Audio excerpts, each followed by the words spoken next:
This is the Impressions Xchange podcast. Impressions Xchange podcast, where all topics impacting the graphic imaging and printing industry are addressed via in-depth news coverage, analysis, and timely interviews. Welcome to the Impressions Xchange podcast.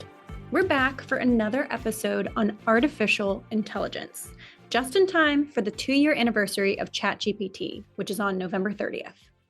It's been 2 years since the platform was launched, and although AI has been around much longer than that, it's evolved at an incredible pace over the past few years.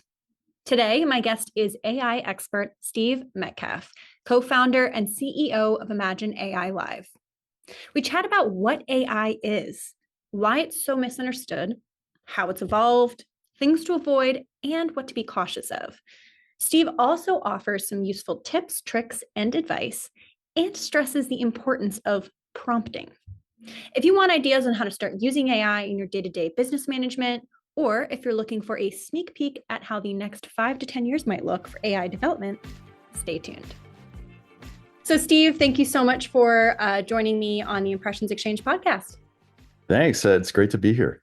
Yeah, so happy to have you. So AI is a huge topic right now in the printing industry. There are people who love it. There are people who hate it. There's a lot of people who don't understand it, and no fault of their own. I think it's changing so rapidly that it's hard to keep up with what AI is. So maybe that's where we should start. For those who maybe don't understand it or are a little hesitant about it, can we talk about what AI is? What is it?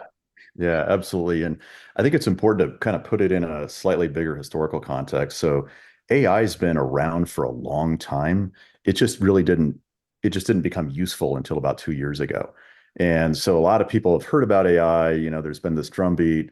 And I think a lot of us were in a situation where, well, I'll believe it when I see it, if you've, early on, even about 3-4 years ago, some of these early AI writing tools started showing up, and they left a lot to be desired. But it wasn't really until this drop of ChatGPT almost 2 years ago that everything changed.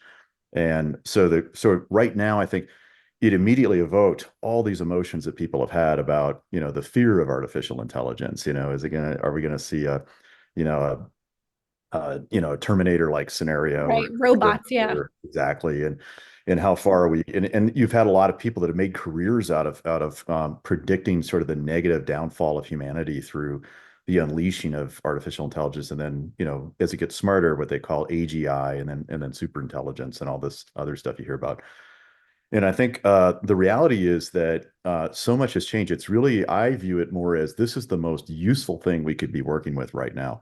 The way I view AI is more like power tools for the human mind, much like we've had automation in lots of other areas of our life. 150 years ago, most of our ancestors were doing craft trades and farming.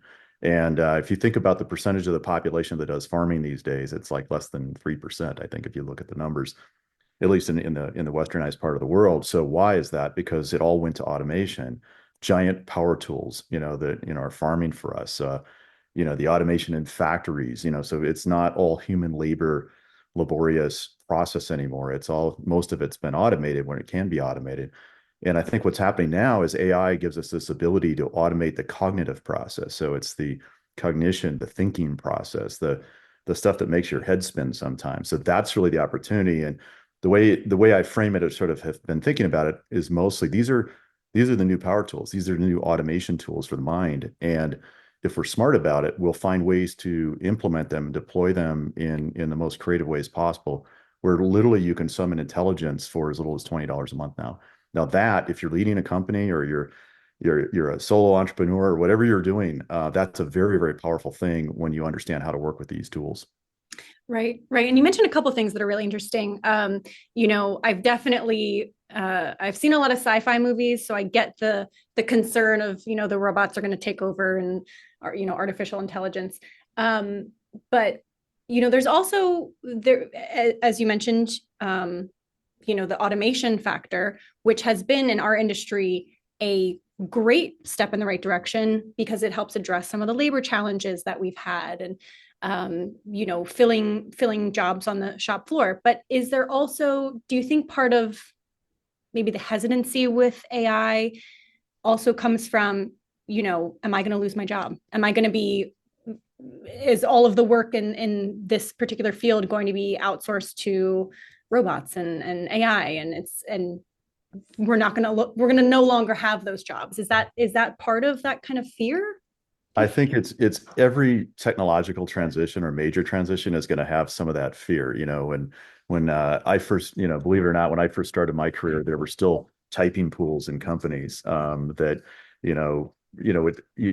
people would dictate, a note or a memo, and then it would send it off to the typing pool. Now that quickly went away when I got out of college, the 90s, but I think the fear is very valid. It's very it's very real for a lot of people. I think there's a lot of hesitancy because of that, where there's how could it take our jobs? And I like to think about it as how can it change? How can we reduce the cognitive, I call it the toil, that the toil of our jobs, and how do we become more orchestrators?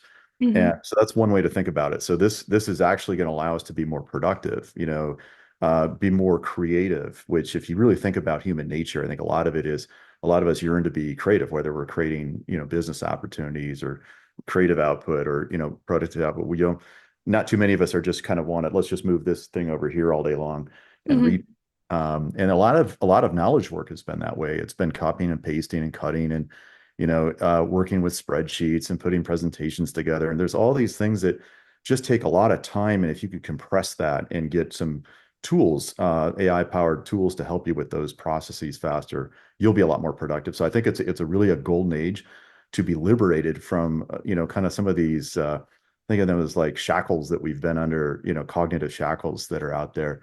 And, you think about it too, it's going to impact the printing industry and every industry in different ways. There's a lot of knowledge work that goes into printing, sales, marketing, estimating, planning, human resources, financial management, all that stuff. But then there's a lot of, actually running the machines. There's still a lot of stuff that happens in the manufacturing side.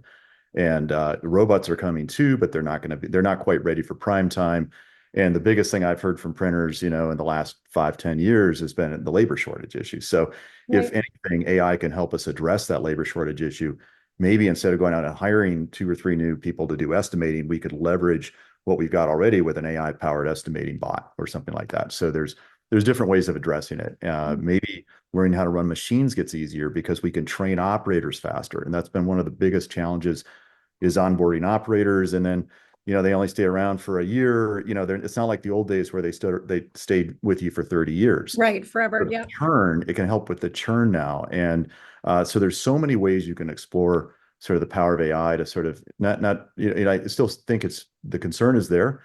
Oh, it's going to take all our jobs, but it might quite honestly make our jobs easier and better and just change the nature of them. Right. Work smarter, not harder. So, you mentioned some of the opportunities, some practical ways that maybe business owners could think differently about AI and implement it into their day-to-day.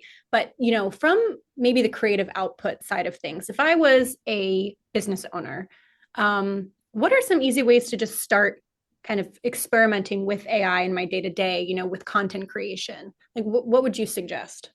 Yeah, I think there's the best way to start is what I call in walk-up mode. Walk-up mode is walk up to a chatbot, an AI chatbot. Obviously, everyone's heard of ChatGPT at this point, unless they've been asleep for the last 2 years. Walk up and start using these tools. I always do a show of hands when I talk to a group. In fact, I'm talking to a group later today, a printing industry group, and I'll start with a show of hands. So how many people are using an AI tool like ChatGPT or maybe now it's Claude or Perplexity, which is one of my favorites for research. And how many of them are using it every single day for something? So this is what I call walk-up mode, where you just walk up, you start chatting. And then what you have to do is to decide, how do you prompt it? Because the way that you prompt one of these AI models has everything to do with the quality of the output you get. And so a lot of that's just a skill development, just sort of learning how to prompt, and it's not as hard as it sounds. We can do a whole episode on just prompt engineering if we want. But there's a secret, there's an insight that we've been prompt engineers our whole lives. We've been prompting since the day we were born because we wanted attention from our parents. or we wanted to get, when we were teenagers, we wanted to get the car from our dad or have him buy us a car. So we've been very persuasive. And a lot of, if you think about these large language models, they reflect human nature. So they're built on everything humans have ever written about, discussed, et cetera. So they understand our nature fairly well. And they also understand, they respond to persuasion. And so there's some of the techniques, some of the best techniques in prompting have to do with that. But I would go back to, how do you get started? You start using it for use cases like, let's research some stuff. Let's, if, take a growth scenario. We want to grow our business. Sales have been flat, or, we just came off an election cycle. So our volumes are going to be down now, presumably for a little while. Let's go pick up some new work. Where do we prospect? So researching sort of customer lists or areas of ways to prospect is a great use of AI. Researching customers, competitors, new processes. I mean, tools like Perplexity, which combine the power of a large language model and real-time information like a Google search together, are just incredible. And they're getting better every single day.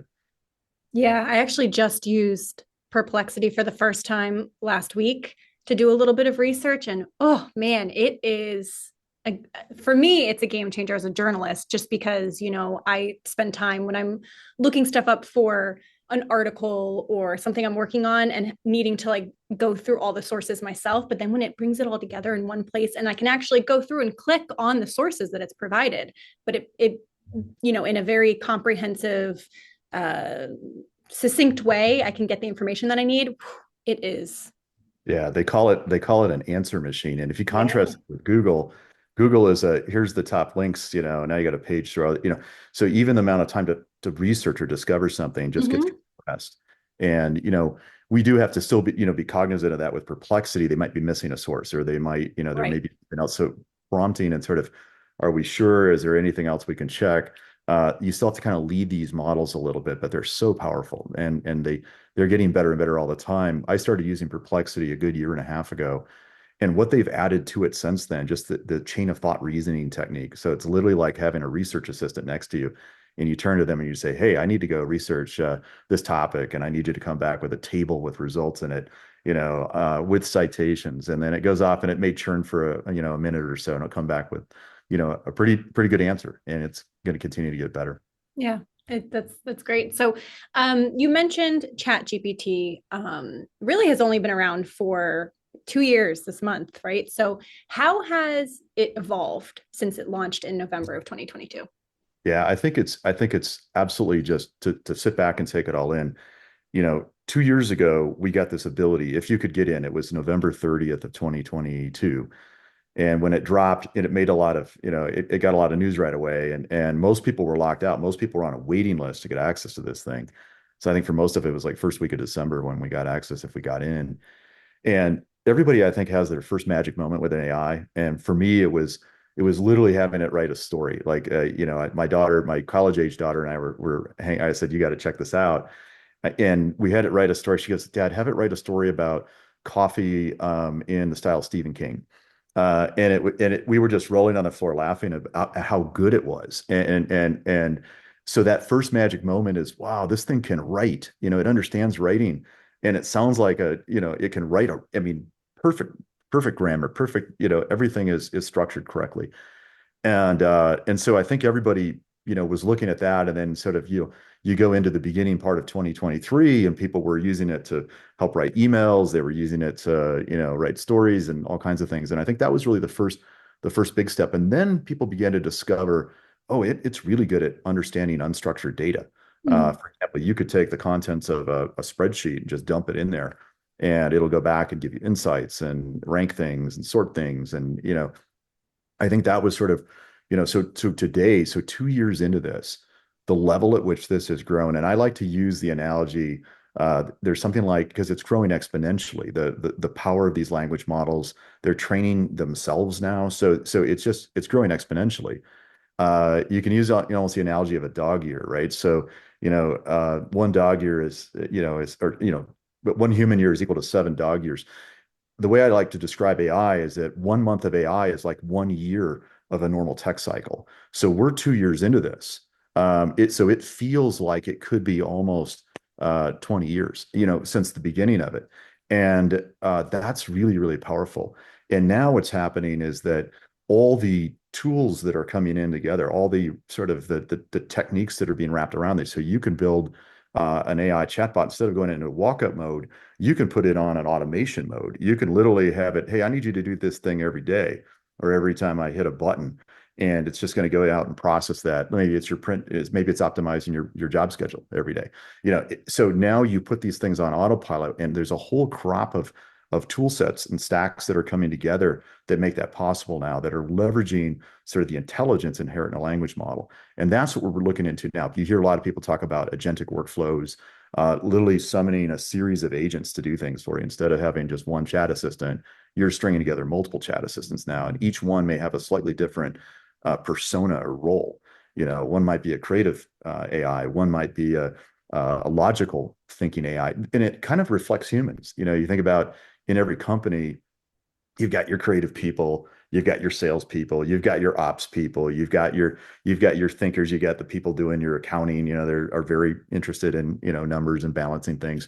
In a lot of ways, you can think about building AIs and tuning them to sort of that, almost like you had a team of personal assistants that all were specializing in certain things. So we're going to move into this highly automated potential world now, where we can put these things to use, and they're going to keep getting better and better at the same time. It's so interesting. And I think maybe in a year, I'll have to have you back on here so we can talk about how far it's come, in the next year.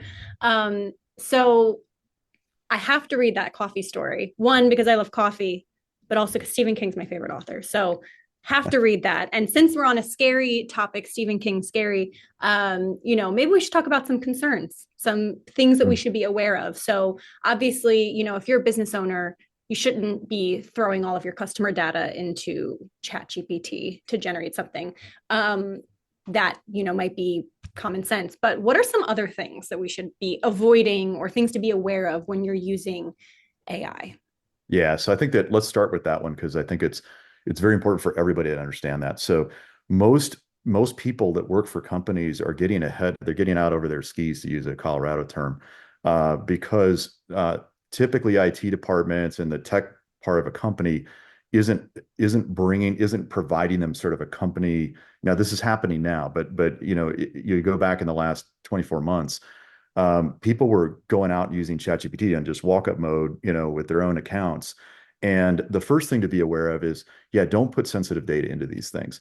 Now, there are really good controls now. So if I'm running a company, I'm going to want to probably pay for, the $20 a month pro subscriptions of ChatGPT or things like it, Claude, Anthropic. There's quite a few out there for my people that need to use this, because then at least I've got the protection. I know that data is not going to be trained. But just generally speaking, you remember when we used to get those emails and it would say, "Hey, forward this to everybody," and people would click on the executable file, and then it would it's the same thing. Just be aware. There are a lot of don't dump your company financial statements into an LLM unless you really have it you have it sort of locked down and you understand what's going to be used. I don't want to discourage people from doing things like financial analysis, but you certainly don't want an open ChatGPT 4 to start training on your company financials, because then if I'm your competitor, I can just say, "Hey, what do we know about their financials?"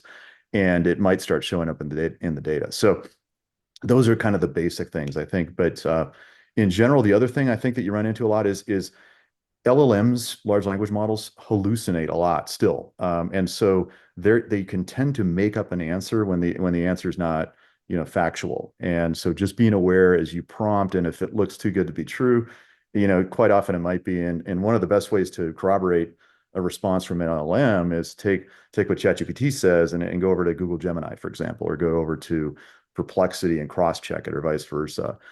So they can get you really good directionally correct, but they don't always know the exact facts, and that's going to get better and better. But just be kind of aware of that. And I think those are the two big ones that sort of jump to mind right away.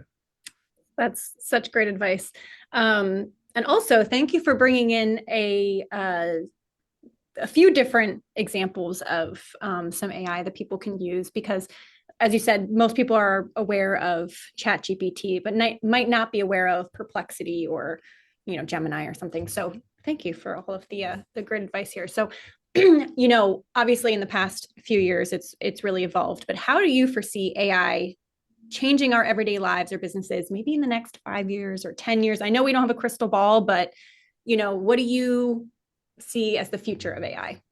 Yeah, I think a lot of it, one way to think about this, and in fact, I was having a conversation with somebody who's got a college age son at Notre Dame just last night.